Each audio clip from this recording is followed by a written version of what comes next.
Halo semuanya, kembali lagi bersama saya Isran Muhammad Pakaya.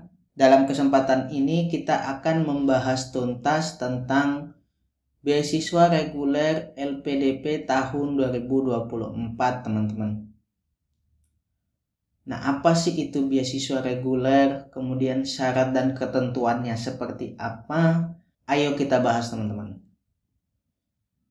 Nah, beasiswa reguler adalah beasiswa jenjang magister dan doktor yang diperuntukkan bagi warga negara Republik Indonesia melalui mekanisme dan prosedur yang telah ditetapkan oleh LPDP. Jadi jelas ya di sini, teman-teman. Statusnya adalah warga negara Republik Indonesia, artinya ini terbuka untuk umum.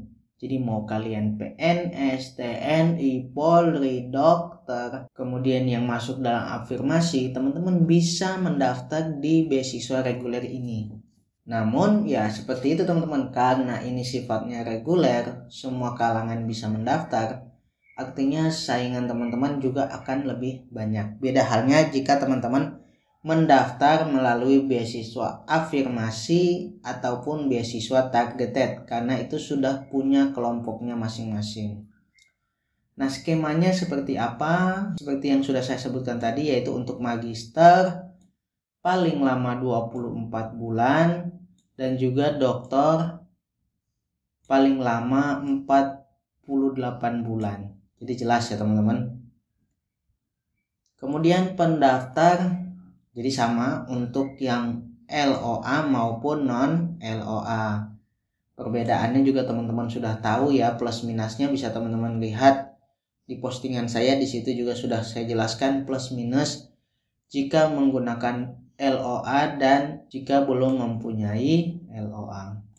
Kemudian teman-teman bisa memilih PT dan program studi yang tidak ada di list LPDP dengan kriteria unggulan terbaik berdasarkan lembaga atau instansi profesi keahlian. Misalnya jurusan teman-teman hanya ada di kampus A, sementara kampus A ini tidak masuk di list LPDP. Nah, teman-teman bisa mendaftar di jurusan itu dengan memberikan dokumen-dokumen bahwasannya menunjukkan prodi tersebut memang terbaik di bidangnya. Kemudian memiliki penilaian lembaga independen yang pemeringkatan dunia yang kredibel dan memiliki reputasi baik. Nah, apa saja sih komponen dana yang diberikan? Yaitu dana pendidikan, terdiri dari dana pendaftaran, SPP, tunjangan buku, penelitian, seminar internasional, dan publikasi jurnal internasional. Kemudian mendapatkan dana pendukung seperti transportasi, aplikasi visa, asuransi kesehatan, dana kedatangan, dana hidup bulanan, lomba internasional, tunjangan keluarga. Jadi kalau teman-teman yang doktoral dapat tunjangan keluarga ya, tapi yang teman-teman magister itu belum dapat tunjangan keluarga. Kemudian dana keadaan darurat, misalnya kayak COVID kemarin ya, teman-teman mungkin yang di luar negeri mendapatkan dana keadaan darurat ini. Nah, apa saja sih syaratnya jika teman-teman ingin mendaftar melalui jalur beasiswa reguler ini? Tentu teman-teman yang pertama adalah WNI, sudah disebutkan di awal. Kemudian telah menyelesaikan studi D4 atau S1 yang ingin lanjut ke magister. Kemudian menyelesaikan magister untuk yang lanjut doktoral. Nah, bisa juga nih teman-teman yang diploma 4 langsung dokter. Nah, bisa.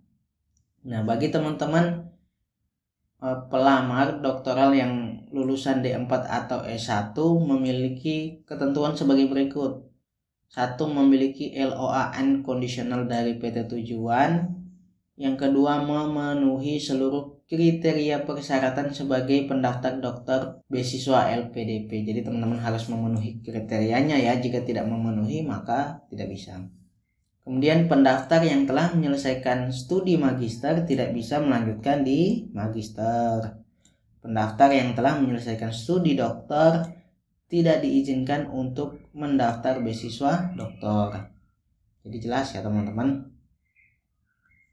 Kemudian bagi pendaftar jenjang dokter pada semua program beasiswa LPDP yang merupakan lulusan dokter spesialis atau dokter subspesialis dapat menggunakan transkrip nilai dokter spesialis dan dokter spesialis sebagai pemenuhan syarat IPK pada masing-masing program. Ini khusus yang dokter spesialis dan dokter subspesialis ya teman-teman. Nah, kemudian yang keenam bagi teman-teman lulusan perguruan tinggi luar ya harus membuat penyetaraan ijazah ke Kemendikbud atau Kemenak, kemudian konversi IPK dari Kemendikbud dan Kemenak, kemudian memberikan tangkapan layar ajuan penyetaraan ijazah dan konversi IPK teman-teman baik Kemendikbud maupun Kemenak. Kemudian yang ketujuh, bagi pendaftar yang sedang menempuh studi atau ongoing dapat mendaftar dengan ketentuan mendaftar pada prodi yang berbeda dan PT juga yang berbeda dari yang ditempuh sekarang teman-teman. Kemudian pendaftar yang lulus seleksi substansi wajib membuat dan menandatangani surat pengunduran diri yang ditujukan kepada pimpinan PT atau program studi yang sedang ditempuh sekarang teman-teman. Paling lambat 2 pekan setelah teman-teman diumumkan lulus seleksi. Kemudian yang ketiga, pendaftar wajib menyerahkan surat pemberhentian resmi sebelum penandatanganan surat pernyataan penerima beasiswa. Bagi pendaftar yang lulus seleksi substansi dan tidak memenuhi ketentuan, maka status LPDP-nya akan dibatalkan teman-teman. Kemudian bagi pendaftar yang menyelesaikan studi dan mendapat gelar sebelum pengumuman lulus seleksi substansi, maka LPDP dapat membatalkan statusnya sebagai calon penerima beasiswa. Misalnya, teman-teman sekarang sedang menempuh S2, teman-teman ingin mendaftar S2, nah teman-teman mendaftar di semester 3. Otomatis teman-teman bentar lagi lulus. Nah, ketika teman-teman lulus, kemudian seleksi LPDP-nya baru mau selesai dan teman-teman telah dinyatakan lulus S2, maka status teman-teman sebagai penerima LPDP akan dibatalkan. Nah, yang ke-8 bagi pendaftar yang pernah menempuh studi baik magister maupun doktoral yang tidak lulus atau berhenti, maka teman-teman dapat mendaftar beasiswa LPDP yang sama dibuktikan dengan surat pemberhentian atau sejenisnya sebagai mahasiswa dari PT tersebut. Jadi kalau teman-teman pernah kuliah, ingin teman-teman berhenti misal karena biaya atau suatu hal, nah teman-teman ingin lanjut beasiswa LPDP bisa teman-teman. Nanti teman-teman lampirkan saja bukti teman-teman sudah berhenti. Kemudian teman-teman melampirkan surat rekomendasi yang diterbitkan paling lama 1 tahun di bulan yang sama dengan waktu pendaftaran beasiswa ya teman-teman. Saran saya yang terbaru saja teman-teman, karena itu akan menunjukkan teman-teman mempersiapkan diri dengan baik ya. Jangan yang misal teman-teman yang pernah mendaftar beasiswa LPDP pakai surat rekomendasi yang lama yang dipakai dulu saat tidak lulus. Nah itu jangan ya teman-teman, usahakan yang terbaru. Nah, untuk rekomendasi ada yang online form. Jadi pemberi rekomendasi akan mengisi pada email yang dikirimkan oleh LPDP. Kemudian ada offline form, jadi menggunakan form yang telah disediakan oleh LPDP nanti di bagian lampiran. Kemudian teman-teman unggah di aplikasi teman-teman. Kemudian bagi nomor 10 bagi teman-teman pendaftar PNS dan CPNS wajib melampirkan surat usulan atau surat rekomendasi yang ditujukan kepada LPDP sekurang-kurangnya dari pejabat setingkat eselon 2 yang membidangi pembinaan atau pengembangan SDM pada kementerian atau lembaga atau pemerintah daerah tempat teman-teman bekerja ya, dengan ketentuan mengusulkan atau merekomendasikan pendaftar untuk mengikuti program LPDP, kemudian mencantumkan nama lengkap dan NIP pendaftar.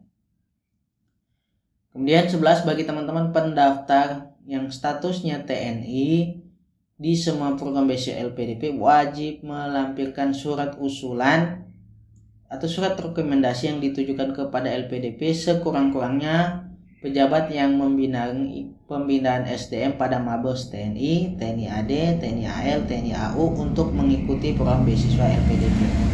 Kemudian bagi teman-teman statusnya anggota Polri, itu wajib melampirkan surat usulan atau surat rekomendasi yang ditunjukkan kepada LPDP sekurang-kurangnya pejabat yang membidangi pembinaan SDM pada Mabes Polri untuk mengikuti program beasiswa LPDP. Kemudian yang ketiga, memilih PT tujuan dan prodi sesuai dengan ketentuan LPDP. Nanti list univnya bisa teman-teman cek di website LPDP ya. Kemudian 14, beasiswa hanya untuk kelas reguler ya teman-teman. Tidak untuk kelas eksekutif, kelas khusus, karyawan, jarak jauh, kelas yang bukan diselenggarakan oleh PT Induk, kelas internasional, kelas yang diselenggarakan lebih dari satu negara, dan kelas yang tidak memenuhi ketentuan LPDP. Kemudian 15, menyetujui surat pernyataan yang telah disediakan pada aplikasi. Nanti poin-poinnya terlampir ya teman-teman. Kemudian 16, menulis profil diri termasuk riwayat pendidikan yang tidak diselesaikan, yang tidak lulus tadi ya teman-teman. Kemudian menulis komitmen kembali ke Indonesia, rencana pasca studi, dan rencana kontribusi di Indonesia, ini esai ya. Kemudian 18, bagi teman-teman pelamar doktoral menulis proposal penelitian. Nanti untuk sistematika penulisannya akan dilampirkan juga.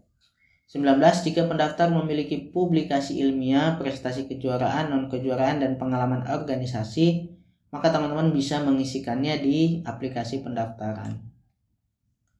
Nah, apa saja sih syarat khusus bagi pelamar beasiswa reguler ini? Yang pertama, untuk magister maksimal 35 tahun usianya. Kemudian doktoral 40 tahun maksimal usianya. Kemudian IPK untuk teman-teman yang magister minimal 3,0 dan yang doktoral itu minimal 3,25. Kemudian sertifikat kemampuan bahasa Inggris paling lambat 2 tahun. Nah, untuk magister dalam negeri bisa menggunakan ITP 500 atau IELTS 6,0 yang magister ya teman-teman. Untuk magister luar negeri bisa menggunakan IELTS 6,5.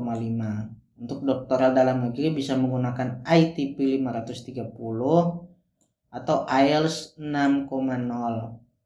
Doktoral luar negeri bisa menggunakan IELTS 7,0. Nah, untuk sertifikat TOEFL ITP harus resmi yang dikeluarkan oleh ETS ya teman-teman, bukan sertifikat prediction atau yang dikeluarkan oleh lembaga-lembaga kursus itu tidak bisa teman-teman. Kemudian melampirkan surat rekomendasi dari tokoh masyarakat atau akademisi, tadi dapat memilih online form atau offline form. Nah, kemudian untuk teman-teman yang mendaftar menggunakan LOA, di sini ada ketentuannya.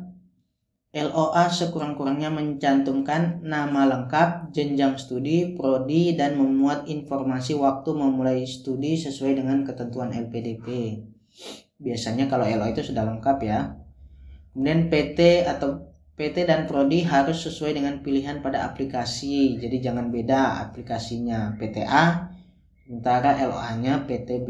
Nggak boleh. Kecuali teman-teman daftar non LOA ya, bisa milih 3 kampus. Kemudian LOA yang diterima oleh LPDP adalah LOA tanpa persyaratan. Jadi LOA unconditional ya teman-teman.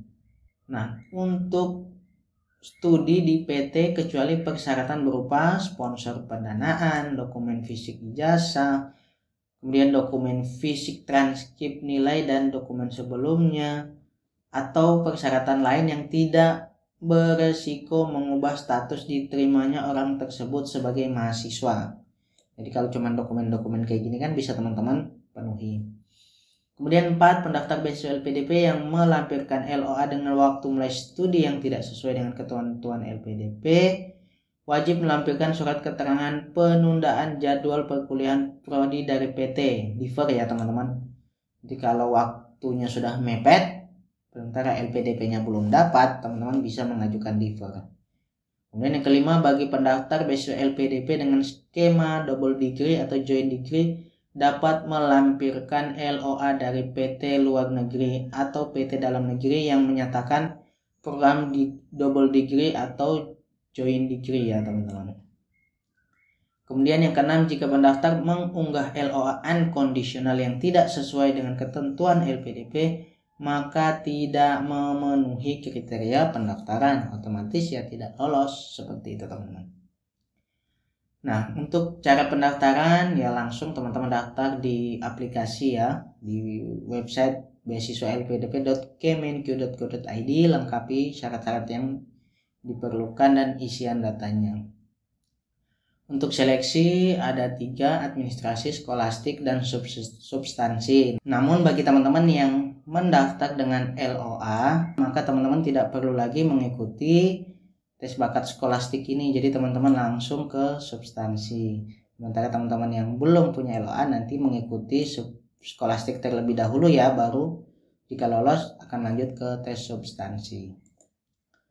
Nah, ini adalah jadwal lengkapnya, bisa teman-teman screenshot atau teman-teman download sendiri ya. Ini untuk bukletnya di website LPDP. Untuk pelanggaran dan sanksi juga bisa teman-teman baca sendiri. Nah, untuk pengabdian teman-teman sudah jelas ya. Di sini 2N plus 1 sesuai dengan masa studi teman-teman. Jadi kalau magister 2 tahun berarti 2 kali 2 tambah 1 5. Kemudian doktoral 4 tahun, 2 kali 4 8 tambah 1 9 tahun ya teman-teman. Nah, untuk dokumen di sini yang harus teman-teman isi biodata itu online form, KTP unggah. Jadi teman-teman mengupload dokumennya ya. Yang ijazah S1 atau S2 diunggah, atau yang belum punya ijazah bisa pakai SKL. Kemudian surat pemberhentian jika teman-teman yang ongoing tadi diunggah. Transkrip nilai S1 S2 diunggah. Kemudian untuk teman-teman lulusan luar negeri, penyataan ijazah dan konversi IPK juga diunggah. Kemudian sertifikat bahasa asing diunggah, LOA diunggah. Nah, untuk rekomendasi bisa pilih yang online form atau offline form ya.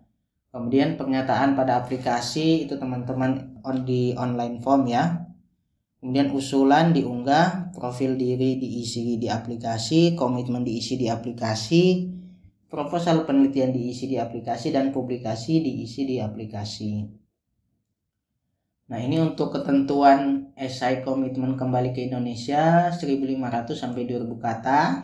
Dideskripsikan dalam tulisan secara jelas dan konkret tentang tema di atas. Kemudian ini proposal penelitian khusus doktoral ya. Sama 1.500 sampai 2.000 kata. Sini sistematika penulisannya ada judul penelitian, latar belakang, perumusan masalah. Ini tidak perlu saya jelaskan, teman-teman sudah paham ya untuk doktoral. Kemudian pertanyaan atau tujuan penelitian, kemudian kelogisan, metode dan desain, kemudian signifikansi atau manfaat, kemudian kesimpulan dan saran, terakhir daftar pustaka. Jadi teman-teman sesuaikan dengan ketentuan ini ya, 1.500 sampai 2.000 kata. Nah, ini adalah surat rekomendasi jika teman-teman yang offline form ya. Jadi jangan membuat format sendiri karena LPDP sudah menyediakannya. Tinggal diisikan data-datanya, kemudian deskripsi rekomendasinya. Jangan lupa tanda tangan. Kemudian ini adalah poin-poin yang harus teman-teman setujui dan disubmit. Teman-teman silahkan baca, kemudian baru teman-teman submit. Nah, ini adalah contoh sertifikat TOEFL yang memenuhi ya, bukan yang prediction. Jadi ini yang resmi dari ETS. Bisa teman-teman gunakan. Kemudian ini nih contoh-contoh sertifikat yang lain bisa teman-teman cek sendiri. Nah, mungkin sekian teman-teman pembahasan kita kali ini. Mudah-mudahan teman-teman yang masih kebingungan tercerahkan. Dan jika yang masih ada yang teman-teman bingungkan, silahkan tanyakan di kolom komentar atau DM di IG saya teman-teman. Mungkin sekian teman-teman video pembahasan kita kali ini. Terima kasih sudah menonton. Jangan lupa like, komen, dan subscribe serta share video ini jika menurut teman-teman bermanfaat. Terima kasih.